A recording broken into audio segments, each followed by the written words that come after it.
மருதாணி கொடி போல மௌசாக அவன் நடப்பா.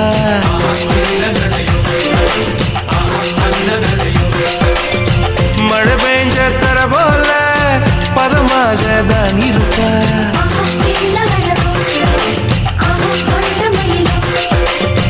வலை வீசும் கண்ணழகு வளைந்தாடும் இடையழகு கருணாக குழலழகு கற்கண்டு குரலழகு மலையாள மலையில் மலர்ந்த மலர் காடு உள்ளழகு முக்குத்தி முத்தழகு முனப்பிற பொட்டழகு